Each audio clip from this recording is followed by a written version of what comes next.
আসসালামু আলাইকুম রহমতুল্লাহ। আশা করি সকলে ভালো আছেন। আলহামদুলিল্লাহ, আপনাদের দোয়ায় আমিও ভালো আছি। কালকে যে আপনাদের একটা ভিডিও দিয়েছিলাম যে আমার 3টা দেশি মুরগি বাচ্চা খুবই অসুস্থ ছিল, তারা আজকে রাত্রে একটা মারা গেছে, সকালে উঠে দেখি একটা বাচ্চা মারা গেছে। তো তারপরে দুপুর দিকে আরও 2টা বাচ্চা মারা গেছে। 3টা বাচ্চা বাঁচাইতে পারিনি। আমার 13টা ডিমের ভিতরে মানে 8টা বাচ্চা ফুটছিল। 8টা বাচ্চা ফোটার পরে 3টা তো মারাই গেলো, এখন 5টা আছে। তো এদের জন্য ভ্যাকসিনও নিয়ে আসছি আজকে। ইনশাল্লাহ ভ্যাকসিনের ভিডিওগুলো কালকে পাবেন। আর বাচ্চাগুলো দেখেন আলহামদুলিল্লাহ মোটামুটি এখন সুস্থ আছে। এদের খুব যত্ন করে রাখতেছে।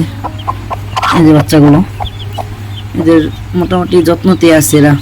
এই জায়গায় খাবার দিয়ে দিছি, পানি গ্লুকোজের পানি মিশিয়ে দিয়েছি।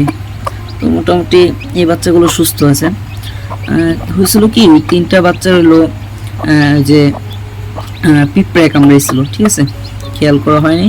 আমিও বসেছিলাম তো ভাবলাম যে একটা বাচ্চা ফুটছে, তো আরও তো 4টা-5টা ডিম আছে, তো ওই ডিমগুলো ফুটবে হয়তো। কিন্তু ওই ডিম হলো কি, ফাটানোর পরে হইলো যে মুরগিটার পিঁপড়ে ধরে গেছে। পুরো ডিমে ফাটছিল না, ফাটার পরে পুরো পিঁপড়ে ধরে গেছে। পিঁপড়ে ধরার পরে অনেক পিঁপড়ে চলে আসছে।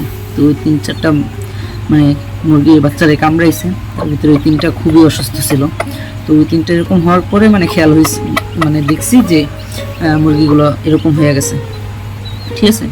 তার কারণে মানে মুরগির বাচ্চাগুলো বাঁচাইতে পারলাম না। তো যাই হোক, আপনারা আমার এই বাচ্চাগুলোর জন্য দোয়া করবেন যে মুরগি এবং মুরগির বাচ্চাগুলো কোনোটাই যেন সুস্থ থাকে। ইনশাল্লাহ এদের আপডেট দেব, আর আমার খামারের আপডেটগুলো দিব ইনশাল্লাহ। একটু কাজের ব্যস্ততার কারণে ভিডিও নিয়মিত দিতেছি, তারপরও অনেক ভিডিও মিস হয়ে যাইতেছে, ভিডিও ছোট হইতেছে। আশা করি সামনে থেকে বড় ভিডিও, লং ভিডিও দিব। সকলে আমার পাশে থাকবেন, চ্যানেলটা সাবস্ক্রাইব করে রাখবেন, একটা লাইক দিয়ে দেবেন। আর যদি কোনো মতামত থাকে, কোনো কিছু বলতে চান, তাহলে অবশ্যই আমার কমেন্টে জানাবেন। এদের কি যত্ন নিতে পারি, কীভাবে রাখতে পারি। আমি এই 3টার ভিতরে রেখেছি এখন আপাতত। এই জায়গায় এরা আছে, এই জায়গায় থাকে।